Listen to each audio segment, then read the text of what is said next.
करें स्टार्ट कर दें।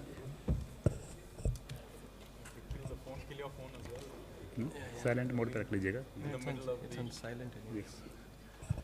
नमस्कार फ्रेंड्स, जैसे आप सभी को मालूम है आज इकोनॉमिक सर्वे 1920 पार्लियामेंट में ले हुआ है। हमारे साथ मिनिस्ट्री ऑफ फाइनेंस की टीम है headed by our chief economic adviser. पहले तो आप लोगों को डिटेल्ड प्रेजेंटेशन मिलेगा सर्वे, इकोनॉमिक सर्वे के ऊपर। Later on we will take question from you. So I will request chief economic adviser to start with the presentation, please. Do we release it or presentation and then? No, we will circulate the copies of the presentation later to all of you. Usually, खड़े होके. अभी I think copies are coming actually. Yeah. Good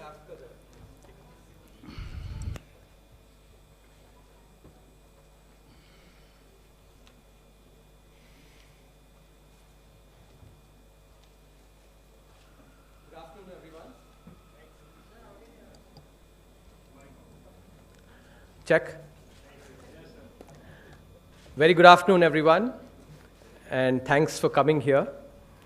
On behalf of the entire team of the Economic Survey, let me start by thanking the Honorable Prime Minister, the Honorable Finance Minister, and the Minister of State, Honorable Minister of State, for providing us this privilege to think deeply about the various aspects of the Indian economy, which is reflected in the Economic Survey. I'd also like to thank the Secretary of Economic Affairs and other secretaries for their inputs in the Economic Survey. I'd like to certainly place on record all my advisors who have worked very hard to prepare the Economic Survey and the team of the Economic Division who have worked extremely hard with unparalleled commitment to produce the second Economic Survey within a space of 6 months. My thanks goes to all the academics and the practitioners who also contributed to the survey. And last but not the least, we would like to, with all our deep gratitude, thank all those who actually gave us appreciative words and feedback on the previous version of the economic survey, which we've tried to incorporate to work even harder for this one. The theme for this year's economic survey is wealth creation. On the 15th of August, the Honorable Prime Minister spoke about wealth creation and mentioned that wealth creators need to be respected because wealth cannot be distributed unless it is created. The Honorable Finance Minister also insists that those who create wealth are indeed India's wealth. Inspired by these ideas, this year's economic survey, the theme is wealth creation. The cover of the economic survey, which is lavender, captures the 100 rupee new note, which is in this color, and combines the old with the new. The rupee symbol also captures the same theme about wealth. You have, so that is indeed the color as Sanjeev is showing, the principal economic advisor. The economic survey, as I will explain in detail, is a synthesis of the ideas of old and new. As I just mentioned, the lavender color captures basically the new 100 rupee note together with the old note, which has been around for very long. And in terms of the ideas, the economic survey combines contemporary evidence that I'll share with ancient ideas. And therefore, it's a synthesis of the old and the new. But before I actually get into describing in detail the ideas in the survey, let me spend some time talking about the current economic scenario. There has been a slowdown in the Indian economy. Part of it is because of the global economy itself slowing down. You see here the world, the advanced economies, the emerging economies, and all groups of countries have actually slowed down in 2019 when compared to the averages for 2014 to 2018. In a globalized economy, India has also felt that effect. But there is one important aspect on which I will delve into greater detail, which needs attention from the perspective of the Indian economy, which is the financial sector. This chart shows the share of corporate loans in non-fruit credit starting from 2007 to 2019. What is quite relevant here to notice is this boom and bust, with 2013 being the peak when the share of corporate loans reached their peak. After that, it has decreased. Now, what is the impact of this on investment? If you want to understand the impact of this on investment, we can do the following exercise, which is take a 10-year period, split it into two 5-year halves, look at the credit that a firm takes in the first 5 years, and then correlate it with the investment that the firm does in the next half. Now, if suppose the credit that they've taken actually is affecting investment negatively in the next 5-year period, then you should see a negative correlation with 2013 as being the break year. And that is the exercise that is being shown in the table. This is the result from regressions that we've run. What you see clearly is that it is indeed 2013 and the 10-year period from 2008 to 2017 where there is this negative correlation. In other words, firms that actually borrowed a lot more from 2008 to 2012, where indeed the firms that they also actually invested less from 2013 to 2017. Now, how does this affect GDP growth? As we had showed in the last economic survey on the virtuous cycle, the virtuous cycle originates from private investment, which affects economic growth with a lag, and thereby consumption, and that's how the virtuous cycle proceeds. Now, what is important here is what is being shown on the right, which is the correlation of investment with GDP growth, with both contemporaneously and with lags. I want you to pay particular attention to the one that is being shown with the arrow, which is the correlation with a 4-year lag, which is what is the impact on GDP growth this year due to the investment done 4 years back. That has a very strong positive correlation. If you look at the contemporaneous correlation, which is being shown in black, that is negative. Now, this is important for us to understand because as I just showed, the peak of the credit happened in 2013, and after that, there has been actually a decline in credit, which has affected investment as well. And it's that 4-year lag as a result of which the slowdown in investment has led to the growth slide, starting from 2017 onwards. Now, it is in this context that we actually focus in this year's economic survey on the theme of wealth creation. Wealth is both a cause and an effect of investment, especially private investment. Therefore, it is important for us to focus on wealth creation. In this context, it is quite pertinent to go back and look at the history, the recorded economic history. This chart shows that for close to 3/4 of recorded economic history, India has been the dominant economic power in the world. So this chart goes from 180 to 2017. Obviously, the first 1,000 years are actually not up to scale. 2000 is being shown in a smaller period on the x-axis. But what is critical here is that for 3/4 of recorded economic history, India has been the dominant economic power. Such dominance does not happen by mere chance. Such dominance happens by design. And what is that element of design? It is indeed our emphasis on wealth. If you think about what our traditions say for the 4 noble human pursuits, which is dharma, arth, kam, moksha, arth is indeed about wealth. The canonical example, the canonical literature that is talked about is Arthashastra, but even many of our other ancient traditions also advocate wealth as wealth and wealth creation as indeed a noble pursuit. A very important piece of Tamil literature, which is the Tirukkural, talks about this in the chapter 76. Wealth, the lamp unfailing, speeds to every land, dispensing darkness at its Lord's command. Now, that is ancient thought, but how does that correlate with evidence that we have in recent times? To provide contemporary evidence on this, the exercise that we've done is to look at the top 100 entrepreneurs as measured using the Forbes list as of 2019, looked at the wealth that they've created over the last 10 years, applied necessary filters to ensure that the wealth was created in the right way, and correlated it with various other aspects of society. In this chart, what you see is that as there is an increase in the wealth created by our entrepreneurs, the largest entrepreneurs, the employees actually benefit as well from the salaries and the jobs that they get.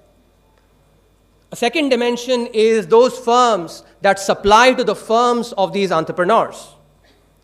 And here, what is being shown is that the wealth created by these entrepreneurs benefits the suppliers as well because they end up supplying to these firms. A third way of looking at it is the foreign exchange revenue, which you all would understand matters for macro stability because those revenues affect our current account deficit and in turn macro stability. What you see here is that the wealth created by these entrepreneurs also correlates strongly with foreign exchange revenues. A final aspect is what goes to the citizen through the government as the taxes that are paid by these entrepreneurs.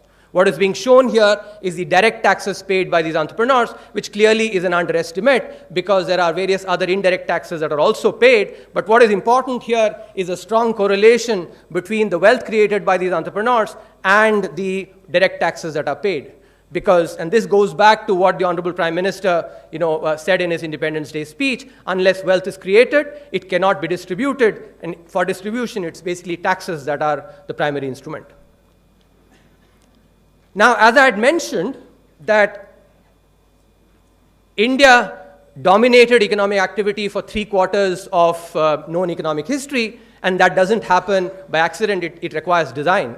So what is that element of the design that indeed led to such economic dominance? The economic survey posits that it is the combination of the invisible hand of the market supported by the hand of trust, which is what leads to wealth creation. And here, there are important pieces of literature which we actually quote from. Take, for instance, to support the idea of the invisible hand of the market from Arthashastra, which says the root of wealth is economic activity, and lack of it brings material distress. In the absence of fruitful economic activity, both current prosperity and future growth are in danger of destruction. In fact, the Arthashastra also commends the king to actually remove all obstacles to economic activity, which you would think about in contemporary times as economic freedom. If you look at the hand of trust, in the same chapter from which I quoted from the Tirukkural, Tiruvalluvar says, wealth yields righteousness and joy, the wealth acquired capably without causing any harm, which is about the hand of trust. So now I'm going to provide evidence on these aspects. Before that, let me just mention that the economic survey, building on this idea that the combination of the invisible hand of the market has to be combined with the hand of trust, introduces this idea that trust is a public good which gets enhanced with greater use. Consider the example of water as a public good. As we use it more, it gets depleted. But the beauty about trust is that the more it gets used, the more the value of it gets enhanced. Of course, conversely, it's also true that if it does not get used, then the value of it declines as well. That's the characteristic of a public good, which gets enhanced with greater use. In trying to pursue wealth creation in the Indian economy, the economic survey brings out 10 main ideas, which is first that wealth creation benefits all. The invisible hand of the market enables wealth creation. Trust is a public good that increases with use. Grassroots entrepreneurs, which we basically have evidence in the second chapter of the survey, using evidence from 504 districts in India, showing that grassroots entrepreneurs indeed create wealth in their districts. Pro-business policies, those that provide equal opportunity, are important for wealth creation. In order for wealth creation, it's also important to remove some of the anachronistic government interventions that have actually subsisted. Job creation, which is very important in the Indian context today, can be furthered significantly by integrating Assemble in India for the World into the Make in India campaign. The survey goes into great detail about how the ease of doing business can be enhanced by implementing specific suggestions to bring India within the first 50 in the rankings, in the World Bank's ease of doing business rankings. The survey highlights that the banking sector, when you compare with the size of the economy, is at this point subscale, and that is something that we need to think about. Finally, in keeping with the spirit of making economics relate to the common person, the economic survey brings the idea of thalinomics, which is the economics of a plate of food in India. Let me give you some evidence about the role of the invisible hand of the market in generating wealth. Of course, India's GDP and GDP per capita have increased significantly after liberalization.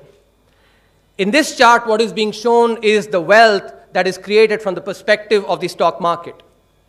What is quite interesting to note here, what is being plotted, is every milestone that the Sensex achieved. 5,000 milestone. If you notice the first half, which is the phase 1 accelerated growth, while it took about 170 months for the first milestone of 5,000 to be reached, the subsequent milestones were reached much, much faster.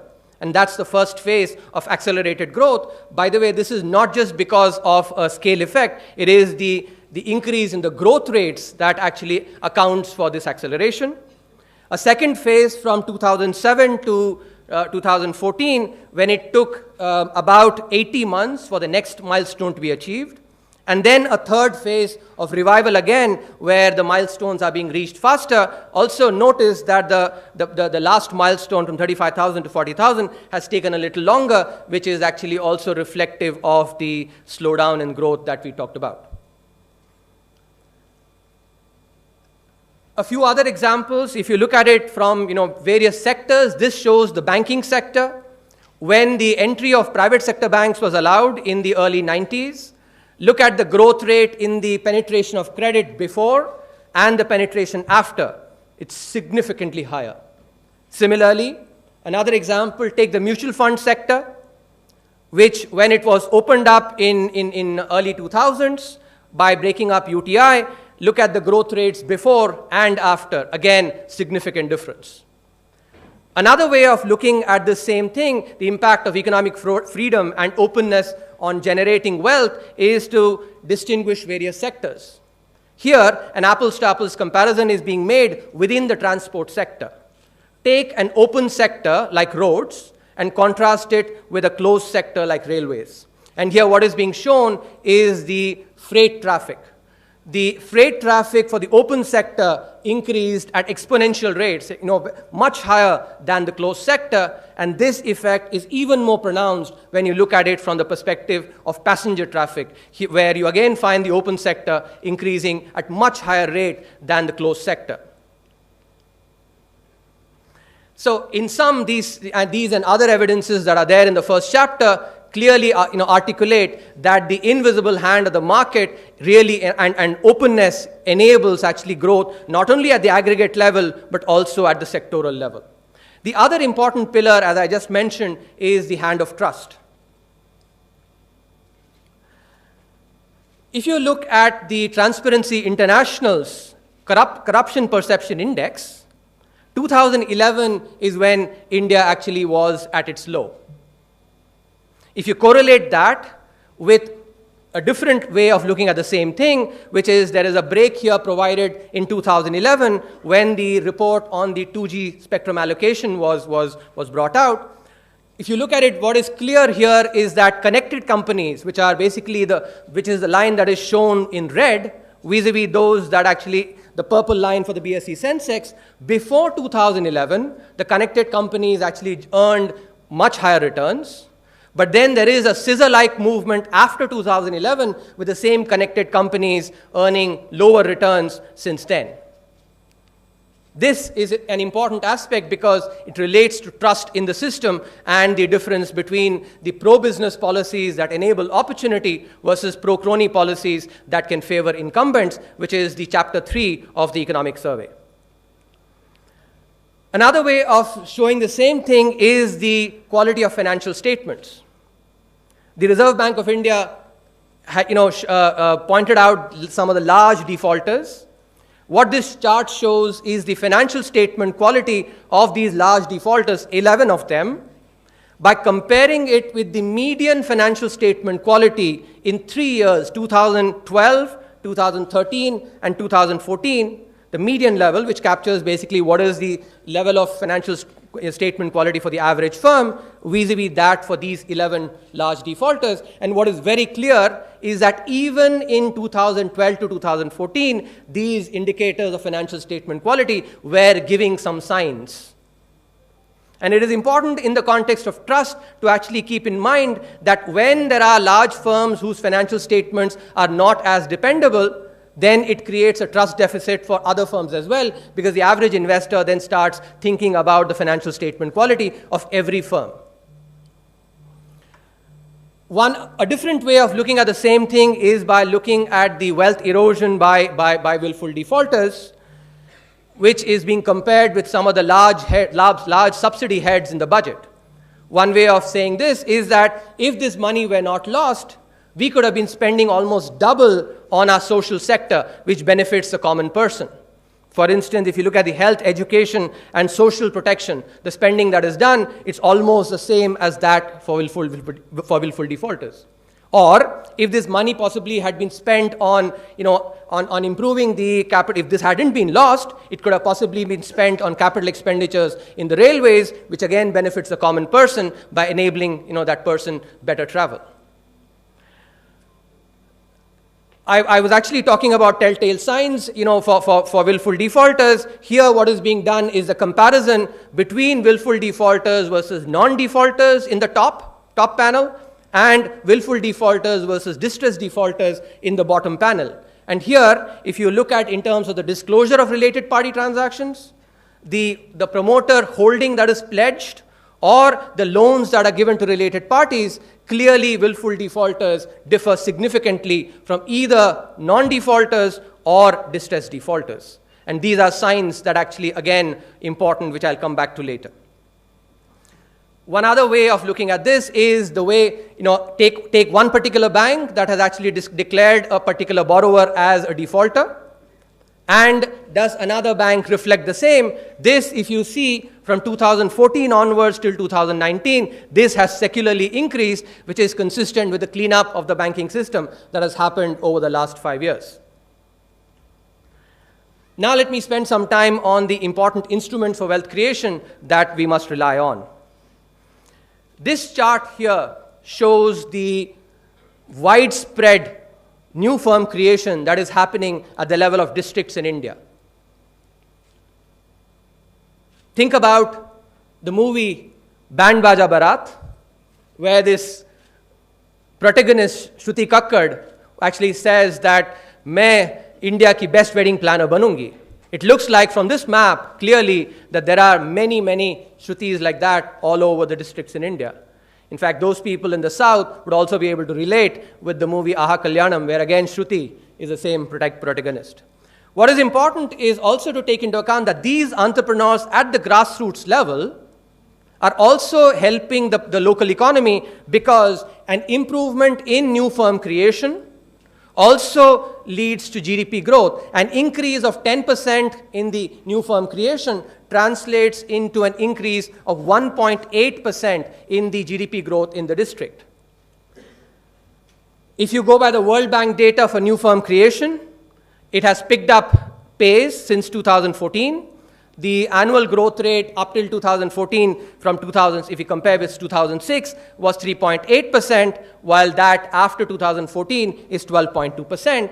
And what is quite important actually to keep in mind here is that the new firm creation is particularly pronounced in the services sector, which also is consistent with a macro fact that we know very well that is a service sector that is an important contributor to value added in India. So the micro data using entrepreneurship at the district level is consistent with the macro data saying that services sector is a really important contributor to value added. I spoke about some of the pro-crony policies, and I'm now going to contrast it with pro-business policies that enable opportunity. What is being shown here is the churn in the index when we compare the 1986 index vis-a-vis the 1997 index, which is pre-liberalization versus after post-liberalization. What is quite clear is that if a firm was in the Sensex pre-liberalization, it could expect to be in the Sensex for a long, long time.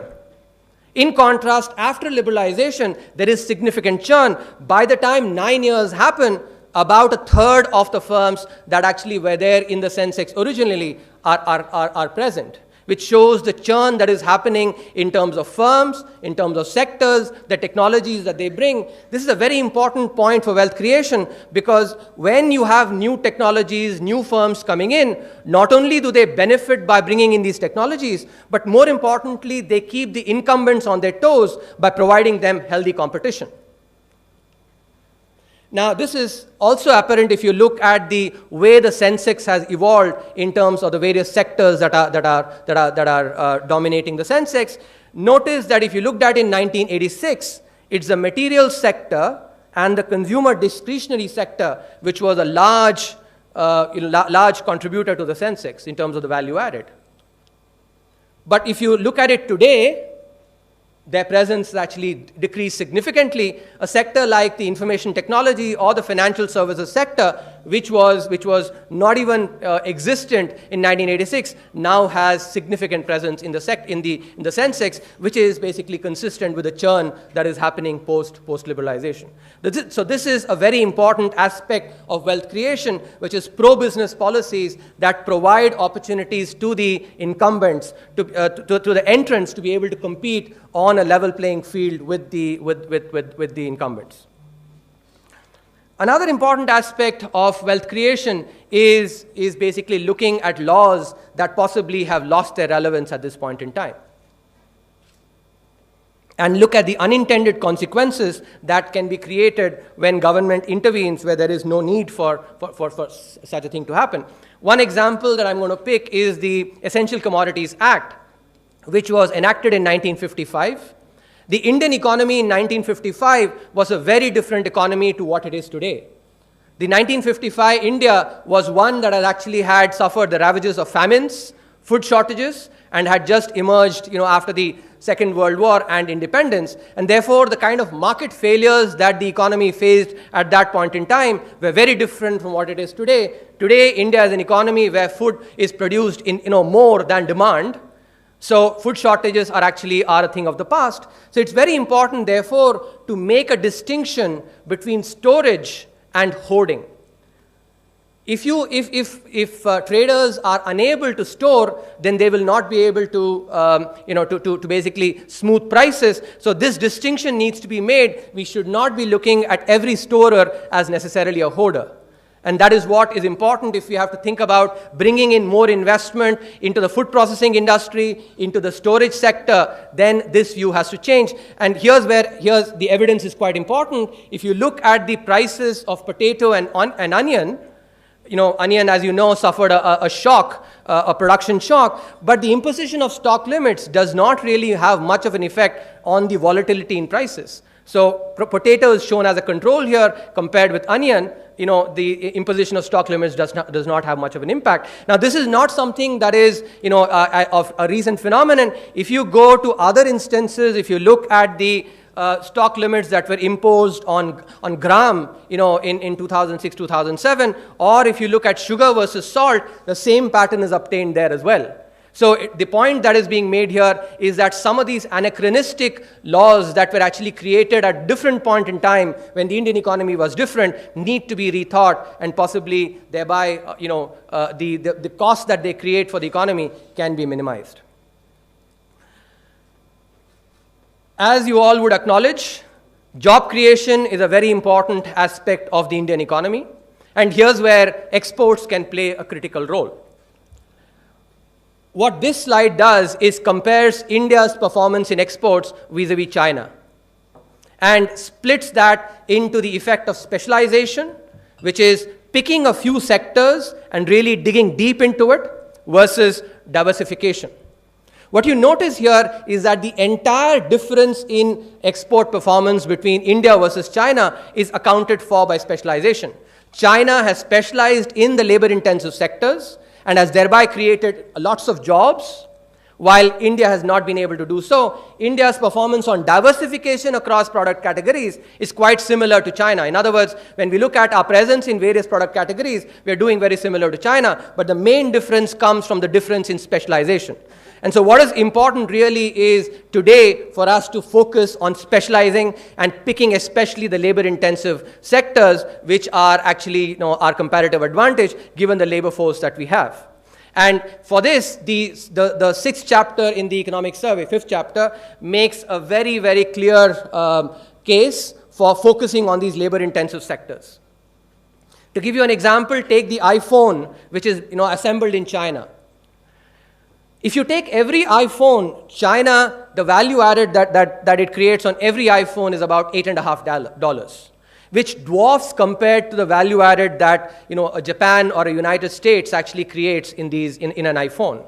But the important effect that China actually has is the scale, which is that every iPhone, almost every iPhone, at least till recently, was assembled in China. So when you take a per unit, which is about $8.50, but multiply it with a large scale, you get exports that are significant, and in the process, significant jobs are created as well. The economic survey this year has actually done an estimation that if India were to actually follow a similar path, and I'll come to why this is the opportune moment, that India can create significant opportunities.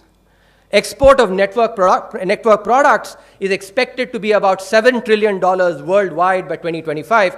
Network products are those that are actually manufactured across global value chains. These include industries like telecom equipment, mobile phones, of course, photographic machinery, etc. There are 6 sectors which actually form part of these network products. By focusing on this particular sector, which, as I said, has a market of about $7 trillion worldwide by 2025, India can generate about a quarter of the value added that is required for it to achieve on the export side, the $5 trillion economy, and quite importantly, generate about 4 crore well-paid jobs by 2025 and 8 crore jobs by 2030.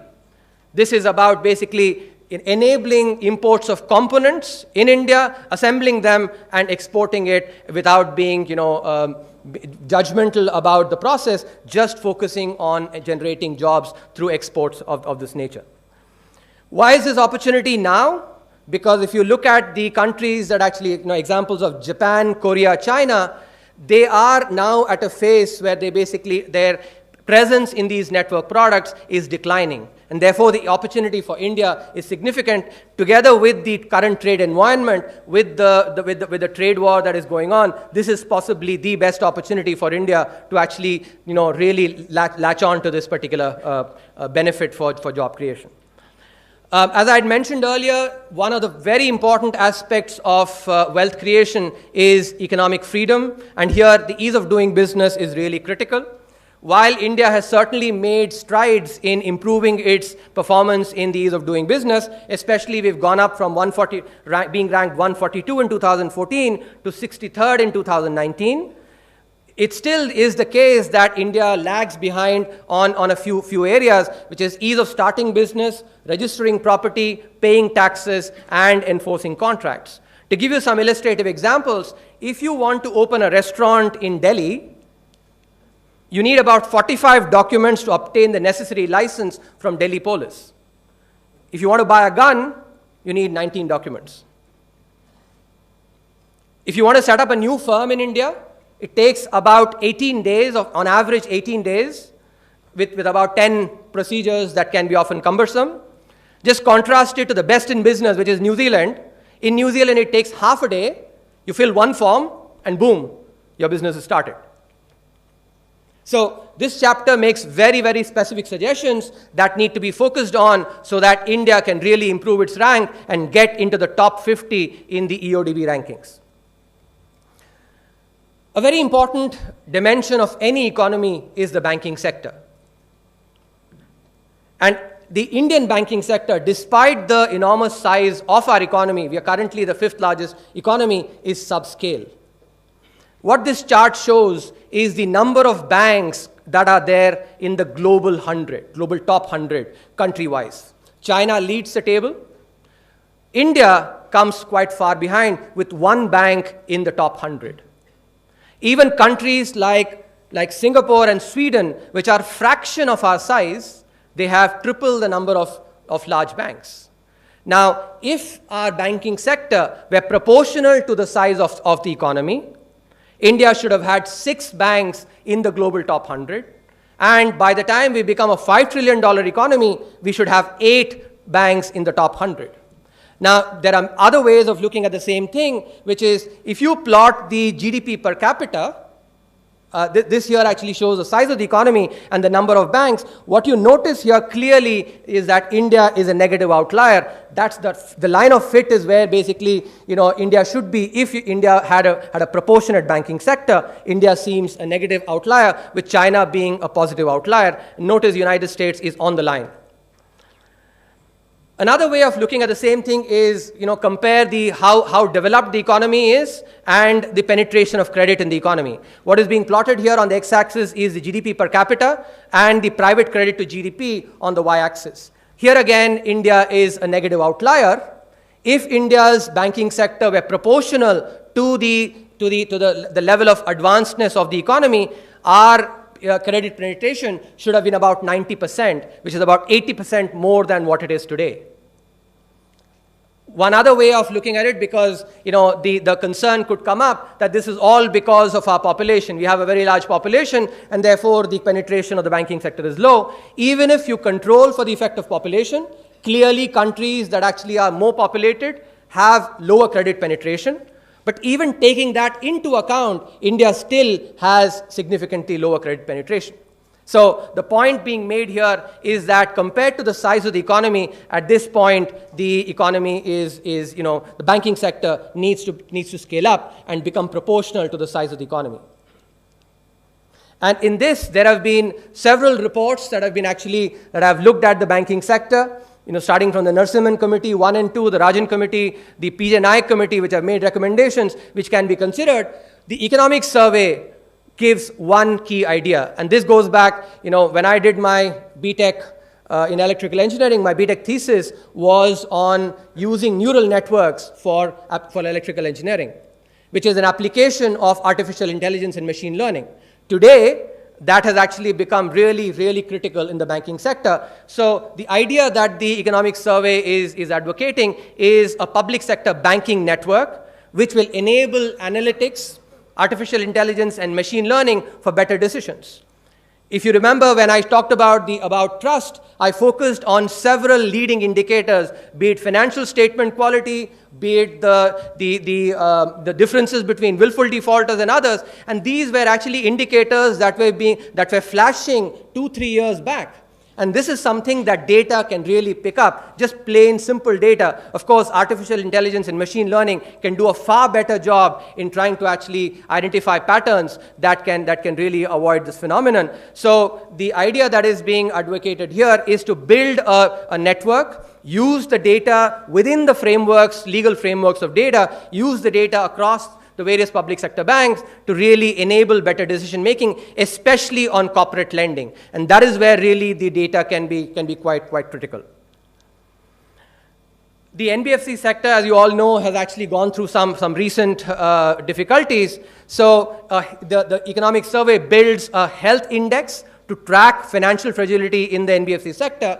And if you notice here, this is the index for the housing finance sector, which shows that from 2014 itself, there were early signs which could have actually been picked up. This is another idea that has been built up in the economic survey to try and actually enable policymakers to be able to track the financial fragility in the NBFC sector.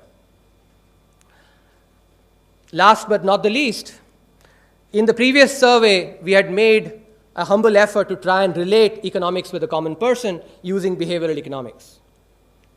In this survey, we actually are introducing Thalinomics, which is the economics of a plate of food in India. There is no better way, at least in the opinion of the team of the economic survey, than to relate economics to the common person by using the plate of food that a person consumes every day.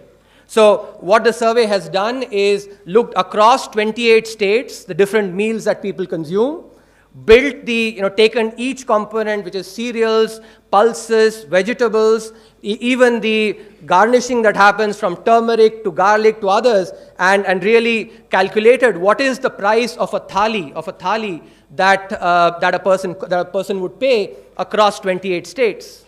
And what is quite interesting to note is that if you look at the trend in the thali prices that prevailed till 2015-16, if that trend had prevailed, as you notice in the chart on the left, there has been a clear moderation in the in prices. Compared to that trend, an average household, industrial household that has 5 individuals and eats 2 vegetarian thalis a day has benefited by about rupees 10,000, on an annual basis, which basically captures the benefits that they've gone. Notice here that the prices of thalis this year have increased. So this index is indeed capturing what is happening on the ground as well. And what you see on the right is a measure of affordability of the thali, which is what percentage of the earnings of an average industrial worker does it go in just having 2 thalis for a household of 5 individuals. What is very clear here is that since 2006-2007, affordability has increased significantly due to various policy measures. So the next few charts I'm going to show is for the different states across across various parts of India. This is basically the intention here is that whether you are here in Lutyens, Delhi having a dinner table conversation, or you are in a roadside dhaba somewhere in the hinterland, you can have debates about the question about saying, has a thali become costlier or has it become cheaper? You can also ask questions like, is the vegetarian thali actually cheaper or the non-vegetarian? Where has been the inflation greater? Which components have really contributed to increase or decrease in the price of the thalis? Questions like these that can really spur a quote-unquote healthy debate can now be indulged in using this index of thali prices that the Thalinomics builds. Once again, let me thank you very much for your patient listening, and I'm happy to take questions. Thank you very much. Friends, I think it was a detailed presentation. Wealth creation to thali and the different options available. At least a lot of information has been created for you, starting from the document to the press releases to the emails as well as the presentation. So a lot of information created for you. So we take now the questions. 33. Yeah. Before we take questions, picture with the further release of the document. Yeah.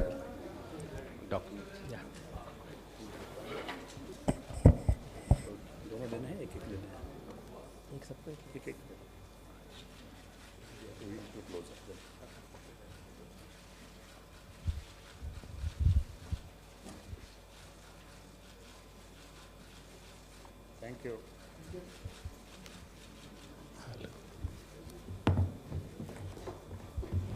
Yeah, so first question from 33. Good afternoon, sir. This is Shishir from Hindu Business Line. So I have two very basic questions, sir. Sir, you talked about invisible hand and trust, and you also talked about $5 trillion economy, that what needs to be done on that thing. Have you changed the timeline for $5 trillion economy achievable? And the second thing is that what about the consumption? Will the consumption come from the trust factor or from the invisible hand factor? So to your first question, to my knowledge, there is no change in the deadline. The second question, which is about consumption, we had discussed this in the last year's economic survey, and I actually just alluded to it here as well, that the virtuous cycle, which is basically goes from investment to growth, and growth puts demand in the hands of people, and that affects consumption. There has been slowdown in consumption as well, which in the State of the Economy chapter we talk about. 116.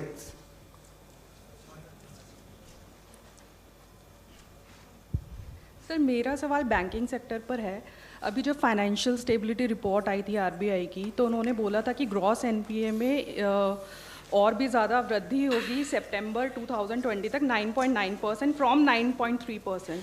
तो क्या और credit of take भी कुछ खास नहीं है, और NBFCs के साथ जो को लेंडिंग मॉडल है वो भी बहुत सक्सेसफुल नहीं रहा। तो आपको लगता है कि सरकार को फिर से एक बहुत बड़े स्केल पर कैपिटल इन्फ्यूज़ करने की ज़रूरत है?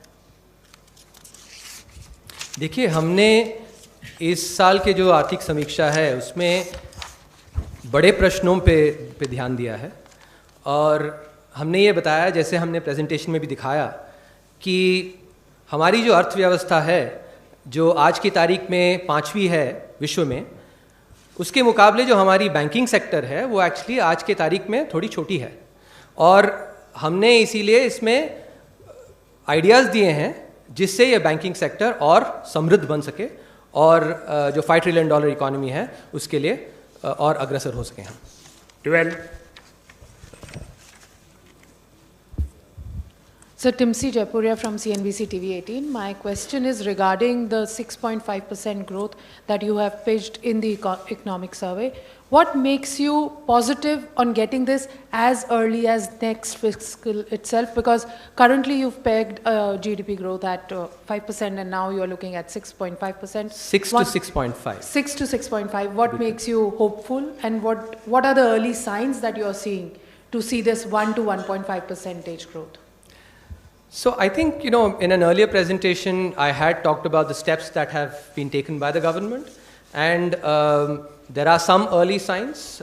What is also important is, if you look at the business cycle phenomena in India, typically if you look at the peaks and the troughs, and you correlate it with what has happened, it seems like there is actually, we have sort of hit a trough, and therefore there should be an uptick in the in growth, and that is what we are actually budgeting now.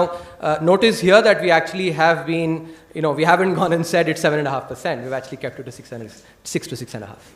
25. Sir, आपने थालीनॉमिक्स की बात की, कहा कि थाली की कीमतों में 2015-16 के बाद गिरावट आई, हालांकि पिछले 2 सालों में थोड़ा बढ़ोतरी हुई है, लेकिन इस साल साथ ही साथ आप बात कर रहे हैं कि जो फूड सब्सिडी है उसमें भी कटौती की जानी चाहिए, कमी लाई जानी चाहिए, आपके इकोनॉमिक सर्वे का पार्ट है। तो मैं जानना चाह रहा हूँ कि जो फूड सब्सिडी में कटौती होगी और दूसरी तरफ दिख रहा है कि थाली में बढ़ोतरी होगी, एक आम आदमी है उसके लिए किस तरह से मैनेज करना होगा, क्योंकि सब्सिडी देना जरूरी है और देश में फूड सिक्योरिटी एक्ट भी लागू है। देखिए, ये फूड सब्सिडी ये तो बहुत बड़ा मुद्दा है। हमने एक छोटी सी पहल करी है इस अध्याय में दिखाने के लिए कि जो 28 हमारे राज्य हैं, उन राज्यों में कहाँ आप एक मांसाहारी या शाकाहारी थाली ले लें तो उनका दाम कितना है, और वो हमारा जो बड़ा मुद्दा है वो है, और उद्देश्य वो है कि आप जैसे लोग और बाकी जो सामान्य वर्ग है, वो सामान्य वर्ग एक्चुअली इसको लेके कि थाली हमारा एक्चुअली बढ़ गया दाम, कि सस्ता हो गया, ये है बड़ा मुद्दा इसमें। और जहाँ तक आपका सब्सिडी का सवाल है, इसमें कोई दोहरा नहीं है कि थोड़ा बहुत जो मॉडरेशन हुआ है वो सब्सिडी के कारण है, लेकिन ये एक बहुत बड़ा मुद्दा है जिसमें बहुत सारे पहलू हैं। एक पहलू आपने दर्शाया है, लेकिन बाकी सारे पहलुओं को भी साथ में लेना पड़ेगा इस मुद्दे पर रोशनी डालने के लिए। 114. Good afternoon, sir. This is Chetan from Z Business on here, sir. Sir, considering the fact आपने इकोनॉमिक सर्वे में एक्सपोर्ट्स पे काफ़ी फोकस दिया है, लेकिन लेकिन हमने अभी तक as India we have not able to take advantage of US China trade war. तो what do you think the strategies क्या होनी चाहिए जिससे हम लोग we can better perform in terms of exports and take better advantages of probably two nations conflicting and take better advantages with that sector as well? यही सवाल हमने actually हमने अपने टीम में पूछा और इसीलिए ये अध्याय लिखा है। सारे जो जवाब आपने जिन प्रश्नों को पूछा है उसके सारे जवाब इस अध्याय में है। मैंने कुछ उसके बारे में बताया कि एक तो जैसे प्राइमरीली हमें एक्चुअली जो लेबर इंटेंसिव सेक्टर्स हैं उसमें फोकस करना चाहिए. असेंबल इन इंडिया का जो हमने कहा, जिससे इसको यदि हम फॉलो करेंगे तो करीब 4 करोड़ जॉब्स एक्चुअली आ सकते हैं 2025 तक और 8 करोड़ 2030 तक. तो इसको इस मुद्दे पे बहुत केयरफुल हमने एक्चुअली सुझाव दिए हैं. और एक्चुअली संजीव साहब भी एक्चुअली कुछ कहना चाहेंगे. हाँ, आप देखेंगे एक चैप्टर है ईज ऑफ डूइंग बिजनेस, उसको बहुत आप पढ़िएगा. उसमें हम लोगों ने देखा है कि जो लॉजिस्टिकल हमारा जो प्रोसेस फ्लो है उसमें कितना टाइम लगता है एक कारपेट को से मिर्ज़ापुर से यूएस पहुंचने में. हर कदम उस प्रोसेस को हम लोगों ने देखा है कि कितना समय लगता है. आप देखिएगा, हमने दिखाया है. फिर एक अपैरल्स कंसाइनमेंट को दिल्ली से यूएस पहुंचने में तो कैसे नवा शिवा पोर्ट पहुंचती है, नवा शिवा पोर्ट पे कौन कौन से प्रोसेस हैं, उनमें कितना समय लगता है, फिर शिप से हर जगह आप देखेंगे. इस समीक्षा में हमने एक केस स्टडीज़ काफ़ी सारे हैं, ये तो मैंने कुछ ही बताया. फिर इलेक्ट्रॉनिक्स बेंगलुरु एयरपोर्ट में आप देखिएगा, इन सब का हम लोगों ने केस स्टडी किया है.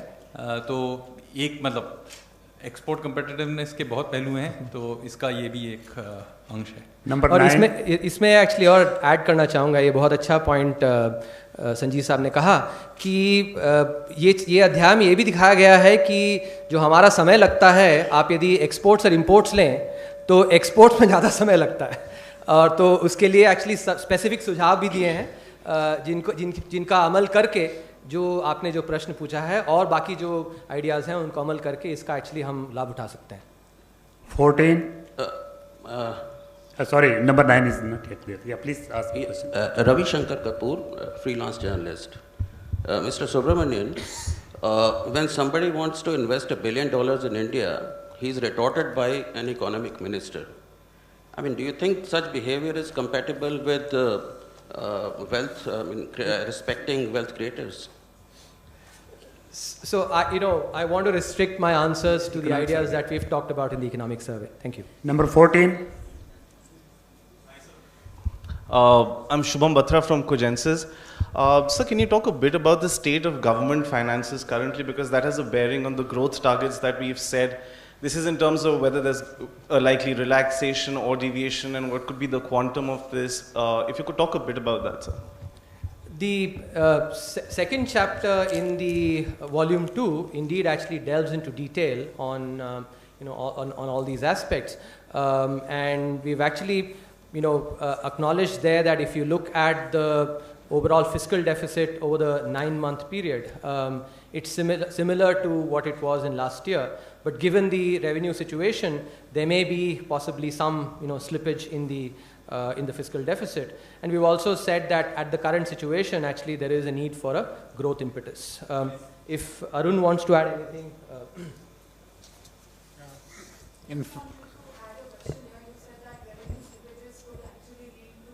Slippage in the fiscal deficit.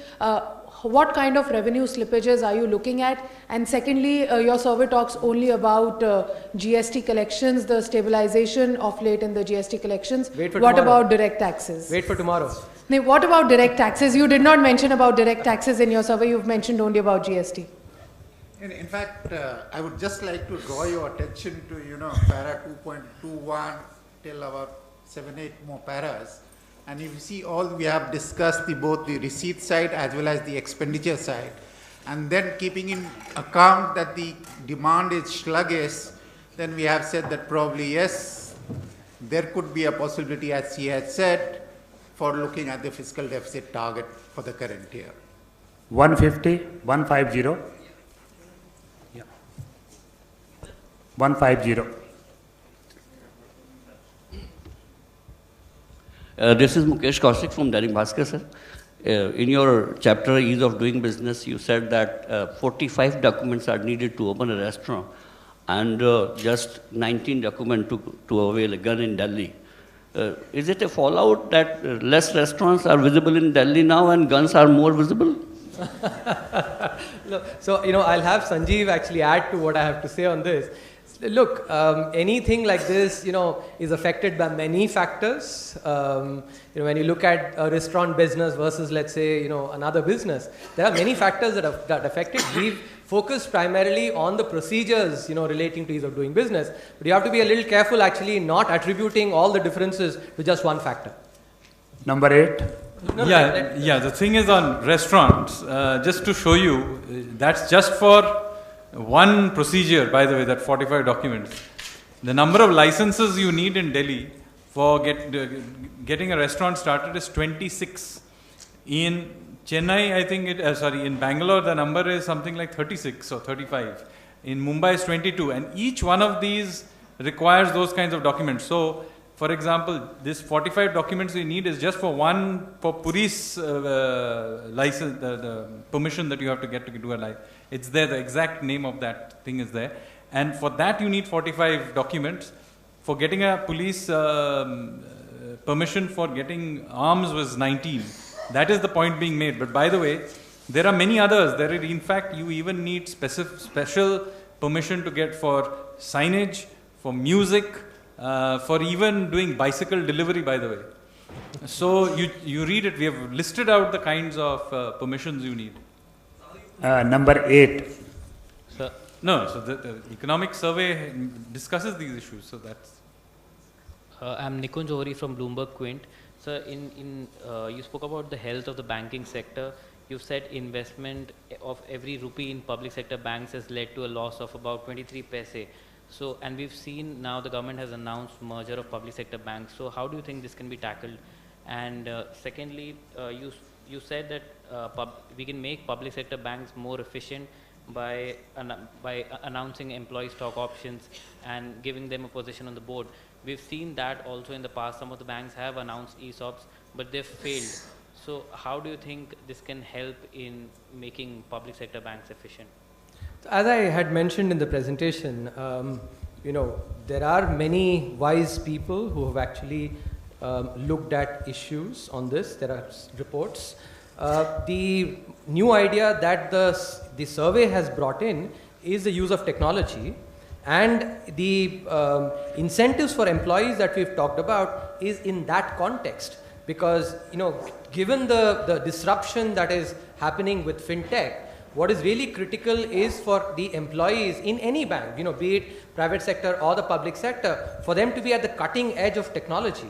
And that being at that technology frontier, using artificial intelligence, machine learning, etc., will not happen unless you have employees who actually have, who are learning constantly and being at that cutting edge. And that's the idea with which actually this has been, talked about. So there is a difference, important difference in the way, the employee ownership has been looked at. And I think, to your question, what we are basically saying is that apart from the recommendations that I've made by others, many of which actually are possibly are good ones and can be considered, here's actually a couple of others, which is particularly the emphasis on technology, artificial intelligence and machine learning, and enabling that by actually allowing employees to be owners. 38. Sir मैं शिशिर चौरसिया हूँ अमर उजाला से। Sir आपने mention किया कि हमारी economy के मुकाबले banking industry छोटी है, तो आपका आशय क्या है कि हम 100% हाउस होल्ड तक नहीं पहुंच पाए हैं, या आबादी के लिहाज से उस तरह से शाखाओं की संख्या नहीं बढ़ी है, या लेंडिंग नहीं बढ़ी है? हमने दिखाया था एक्चुअली, जो आपने प्रश्न पूछ रहे हैं इनके बारे में, एग्जैक्टली इन्हीं के बारे में हमने आंकड़े दिखाए थे। तो हमने एक पहलू ये दिखाया था कि जब हमारे जो बैंक हैं, जो ग्लोबल मतलब देश विदेश में जो 100 बैंक हैं, टॉप 100 बैंक हैं, उनमें एक्चुअली हम भारत के उतनी ज़्यादा गणना नहीं है। एक और पहलू से देखें तो जो प्राइवेट क्रेडिट टू जीडीपी जो कहते हैं, जो मतलब क्रेडिट कितना पहुंचा है दूर दराज तक, उसमें देखें तो भी उसमें भी एक्चुअली उसमें बढ़ोतरी हो सकती है। और ये सिर्फ अब हमारी आबादी के कारण नहीं है, ये हमने दिखाया है। 109. Sir, Manoj Kumar from Reuters News Agency. Sir, what are the broad risks to this purple-covered economic survey, which talks about Thalinomics this time, compared to, because last time also we had this blue sky economics giving an estimate of 7%, and which has now been cut down to 5%. And you are still talking about the government needs to expand the fiscal deficit for this year. And a supplementary question, so what could be the possible impact of this coronavirus on the Indian economy in the short term? Thank you. I think your last question I can answer easily, which is that I'm not a doctor to be able to actually tell you. I think it may be maybe a very marginal. If you look at even the SARS phenomenon that happened earlier, one can go and look at the data there and what was the impact to be able to. I don't think there would actually be that big an impact on the economy. It's a very marginal. Now, with respect to your first question, which is about the risks, I think the ideas themselves, actually implementing those ideas is where the benefits are inherent in, and possibly not be implementing some of those actually may be the ones that actually can generate some of the risks. 116. Sir Sameer Dikshit ji business से। Sir आपने last time जब survey पेश किया था तब आपने पूरा जोर दिया था कि प्राइवेट इन्वेस्टमेंट आना चाहिए। इंफ्रा सेक्टर में पिछले 1 साल में कोई भी मेजर प्राइवेट इन्वेस्टमेंट नज़र नहीं आया है। रेलवेज में भी कोई भी नाम गिनाने के लिए नहीं है, रोड सेक्टर में भी मेजर नहीं है। इस बार आप वेल्थ क्रिएशन पे जोर दे रहे हैं। प्राइवेट इन्वेस्टमेंट की तरफ से ये जो बेरुखी है, इसकी वजह आपको क्या लगती है? क्या आपको लगता है कि मेजर जो भी आपने गाइडलाइंस दिए थे, सजेशंस दिए थे, वो काम नहीं किए? और दूसरा सर, जो पब्लिक सेक्टर बैंक्स को लेकर के लगातार पूछा जा रहा है, आपको क्या लगता है कि क्या वो 5 या 3 बड़े कदम हो सकते हैं जो पब्लिक सेक्टर बैंक्स को सुधारने में कारगर साबित होंगे? हमने शायद ये दूसरा प्रश्न आप काफ़ी बार अभी जवाब दे दिया है इसके बारे में। तो हम पहला प्रश्न आपका प्राइवेट इन्वेस्टमेंट और इंफ्रास्ट्रक्चर के बारे में था ना।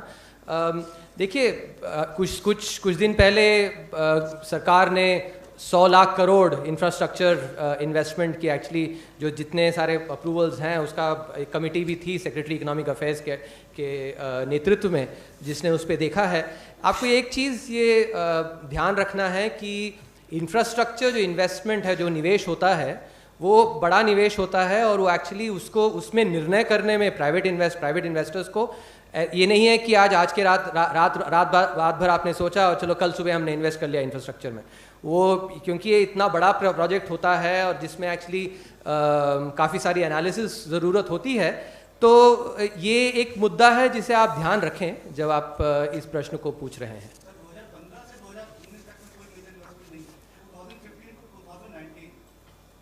हम तो इसीलिए सरकार ने एक्चुअली जो पहल की है अगले 5 साल में 100 लाख करोड़ इंफ्रास्ट्रक्चर के लिए, उस बारे में मैं कह रहा था कि वो पहल जो है उसका थोड़ा समय दें, उसका एक्चुअली उसका परिणाम आएगा।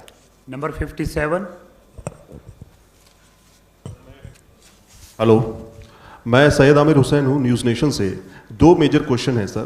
पहला ये कि पिछले 8-9 महीने में देखा गया कि डिमांड काफ़ी डिक्रीज हुई, खासतौर पे ऑटो सेक्टर में जिस तरह से जॉब्स लॉस हुए हैं, उससे निपटने के लिए क्या आपको लगता है आने वाले समय में इसमें बढ़ोतरी होगी, सुधार आएंगे? दूसरा ये कि किसानों की आय दुगनी करने के लिए 2022 तक का टारगेट रखा गया है। प्रधानमंत्री नरेंद्र मोदी ने कई मंचों से इसको लेकर के कहा है, उसका बहुत ज़्यादा जिक्र नहीं दिख रहा है। देखिए, हमने जो एसेंशियल कमोडिटीज़ एक्ट के बारे में जो बात करी, ये काफ़ी अहम है। जो आपने जो दूसरा प्रश्न पूछा है उसके लिए, जब हम वो आंकड़े दिखा रहे थे तब भी हमने कहा कि यदि हमें वहाँ उसमें स्टोरेज की ज़रूरत है, फूड प्रोसेसिंग इंडस्ट्री को बढ़ावा देना है, तो हमें एक्चुअली जो लिमिट्स वगैरह लगाते हैं जिनका उतना असर पड़ता नहीं है, इस पे ध्यान देने की ज़रूरत है। तो आपका कहना एक्चुअली कुछ हद तक सही है कि हमने एग्रीकल्चर पे स्पेसिफिकली लिखा नहीं है, लेकिन ये मुद्दा हमने ज़रूर रोशन किया है कि यदि फूड प्रोसेसिंग स्टोरेज वगैरह का इम्प्रूव करना है तो बहुत इम्पॉर्टेंट है। और जैसे संजीव जी याद दिला रहे थे कि हमें ये फ़र्क करना है, यदि जो स्टोरर्स हैं और होल्डर्स में, इसमें ये दोनों को एक्चुअली हम यदि एक साथ एक मिलजुल के देखें तो उससे थोड़ी हानि होती है। और ये इस मुद्दे पे इकोनॉमिक सर्वे ने, आर्थिक समीक्षा ने रोशनी डाली है, जो किसानों की आय बढ़ाने में एक्चुअली एक बहुत अहम मुद्दा है। नंबर 17। हाँ, पहला और डिमांड इंक्रीज को लेकर के डिमांड काफ़ी डाउन हुई। उसमें हमने एक्चुअली, जैसे हमने प्रेजेंटेशन में भी दिखाया, काफ़ी सारे कदम हमने बताए जो हमने एक्सपोर्ट्स के बारे में कहा। अब स्पेसिफिक सेक्टर के बारे में, ये ऑटो सेक्टर के बारे में तो बहुत सारी बातचीत हो चुकी है, कुछ नया बोलते हैं. Number 34. Sir, 17. I think 17 is first here. Sir, Vikas Dhut from The Hindu. I'm sure it's quite reassuring for industry and markets where, you know, the theme of the survey that you selected talking about wealth creation and the invisible hand of the market. And also you've talked about removing anachronistic government interventions. And the hand of trust. And the hand of trust, of course. So also later on, you've gone on to talk about how job creation can be, you know, dramatically pushed by ensuring that we join the network sectors where we can... Network industry, network industry sectors, which will basically help us boost our export surplus. And in the process, you've talked about, you know, making our tariff lines slightly more open and not be judgmental, like you said, about bringing in inputs from abroad and then assembling it and sending it abroad. So given that also you've talked about price controls being a problem with whether it's drugs or food. So given that what the survey is advocating on these lines, this will basically need a reversal of the way our increasing tendency that has been seen in recent years, where we have raised our tariff walls on several products and goods, and we've also been, you know, trying to micromanage price controls, whether it's on drugs or medical devices. So basically, the survey is looking at a reboot of the current trade policy. No, I think, you know, I would want to, you know, correct what you're saying. There is a difference between components that are used for assembling and finished goods. So what we are talking about is about enabling imports of components so that they can be assembled in India and exported, which can really create jobs. Okay, so that's the, you know, that I think that nuance is important for you to keep in mind. Second, as I showed you, it's not today. The Essential Commodities Act, as I said, has been in existence since 1955, when the economy was very, very different from what it is today. As I mentioned, an economy that had just undergone ravages of famine, food shortages, the mindset was very different. Today, the mindset is very different, and importantly, what we showed is the evidence of such interventions not working not just now but earlier as well. I think that is important. It's a secular point that we are making, not just about current but also about, you know, the past as well, for a very long period across sectors. And that's the way this needs to be interpreted. It's, you know, that's really critical to be able to look at it in that way, which is that, you know, on the export side, let's basically focus on components. And here, wherever actually there is no need, because remember that, you know, what we are saying is intervention by the government is required when there is what economists call market failure. Now, in 1955, the market failures that the Indian economy had were far, far greater than they are today. And therefore, this prism of market failure and the difference between what it was in 1955 versus today, or even up till the late 80s, etc., that prism needs to be brought in being able to see some of these anachronistic laws. That's the point we're making. 34. The question is somewhat related to what was just asked. You have spoken basically about how government interventions can create market inefficiencies.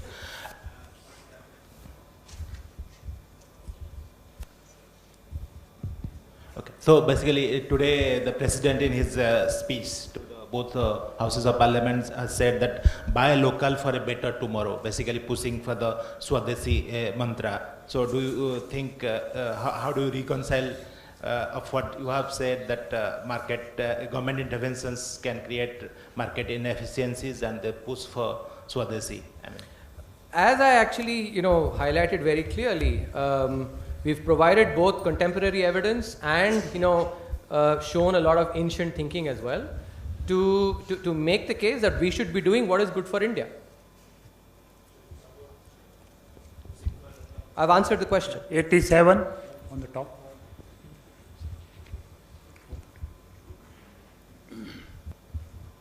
Sir, this is Sanjeev Shekhar from Aryavart. ये GST से related sir question है. ये GST का जो review आया है आपके मंत्रालय से, सोर्सेज से, 200 करोड़ का पर मंथ का चोरी हो रहा है. और ये फेल्योर भी हो रहा है कलेक्शन में, रिकवरी में। तो इसका तीसरा एजेंसी को, प्राइवेट एजेंसी को आपने दे रखा है मॉनिटरिंग के लिए, और ये जो इनजस्टिस हो रहा है आपके मिनिस्ट्री में इस तरह से, तो इस पर क्या कहना है? दूसरा, आपने क्लेम किया है कि 6.5 जीडीपी का आपने क्लेम किया है, बट रियलिटी में क्या है जीडीपी रेट्स का इम्प्रूवमेंट का? आप दो क्वेश्चन है आपके लिए। दूसरे सवाल पे एक्चुअली हमने पूरा अध्याय लिखा है, जो आप चैप्टर 10 इकोनॉमिक सर्वे का, आर्थिक समीक्षा का देखें। अच्छा है आपने ये सवाल पूछा। हमने इस मुद्दे पे रोशनी डालने की कोशिश की है, क्योंकि ये पिछले दिनों में कई बार ये ऐसा ये एक मुद्दा आया है कि हमारे ग्रोथ रेट सही है या गलत, और जबकि हमारा ग्रोथ रेट अभी थोड़ा कम हुआ है, तो ये मुद्दा और भी अहम हो जाता है, क्योंकि जब भी कोई उद्योगपति निवेश करता है तो वो जीडीपी की जो दर है, वृद्धि की दर है, उसको देख के एक्चुअली निवेश करता है। तो इसमें हमने ये दिखाया है, और इस अध्याय को आप ज़रूर पढ़ें, क्योंकि आपने ये सवाल पूछा है कि यदि हम केयरफुली उसकी तुलना करें, अब जैसे यदि ग्रोथ का आपको तुलना करना है तो आपको विभिन्न देशों को देखना है, लेकिन अब जैसे भारत देश है, ये एक्चुअली किसी और देश से बहुत अलग है। जब आप एक सही तुलना करते हैं, मतलब आप सेब लें और सेब को सेब से तुलना करें, ना कि सेब को आपने संतरे के साथ तुलना कर दी, तो यदि आप सेब को लेके संतरे के साथ तुलना करेंगे तो एक्चुअली हम ये दिखाते हैं उसमें कि भारत की जो वृद्धि दर है वो एक्चुअली उसमें करीब 2.7% का फर्क आता है। लेकिन सिर्फ भारत का ही नहीं, 95 देश जो हमने उस एनालिसिस में, उस विश्लेषण में इंक्लूड किया है, 51 देशों में भी वो फर्क आता है। लेकिन जब आप एक्चुअली सेब का सेब से तुलना करते हैं, सही तुलना करते हैं, तो ये जो 52 देश हैं भारत को मिला के, इनमें कोई फर्क नहीं आता है।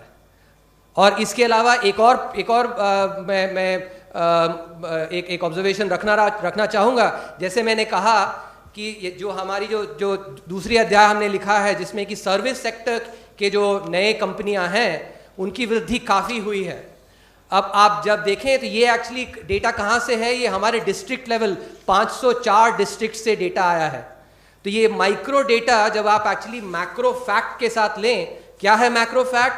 कि जो हमारी सर्विस सेक्टर है ये हमारी इकोनॉमी की एक बहुत बड़ी मजबूत नींव है, बहुत बड़ी कंट्रीब्यूटर है। ये माइक्रो डेटा मैक्रो के साथ तुलना में एक्चुअली पूरी कंसिस्टेंट है।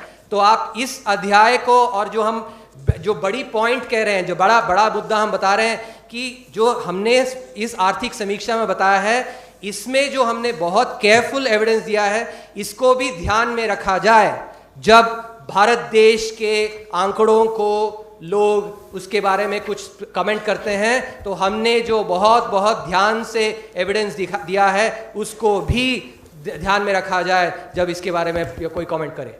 Number 1919 Vrishti from Bloomberg News. Both the World Bank and IMF are projecting a 5.8% growth next year. So what is it that you see in India's economic recovery and they don't? What are World Bank and IMF missing? And I have a second question. In the survey you have spoken about some of the reforms that can be taken and some counter-cyclical fiscal policy measures. So could you please elaborate on that? What is realistic? What can the government do in next year? No, see, I think on your first question, we've actually enough has been discussed, firstly. And secondly, I don't think it'll be apt for me to actually comment on other projections. Our projection is of 6 to 6.5%. Last question, number 28. Sir मैं शैलेश हूँ ENI से। Sir देश भर में जो अभी CA को लेके सोशल अनरेस्ट चल रहा है, वो क्या आपने इसको इकोनॉमिक सर्वे में फैक्टर इन करा है, और नहीं करा है तो क्या इससे ग्रोथ पर किसी तरह की असर पड़ेगा? देखिए, हम तो इकोनॉमिक मुद्दों पे बात करते हैं, और हमने जो आइडियाज़ बताई हैं ये इकोनॉमी के लिए है। इस पे मैं कुछ एक्चुअली टिप्पणी नहीं करना चाहूँगा, कि मेरे दायरे के बाहर है। Thank you very much. Friends, please join for a cup of tea on the 4th floor. Thank you very much.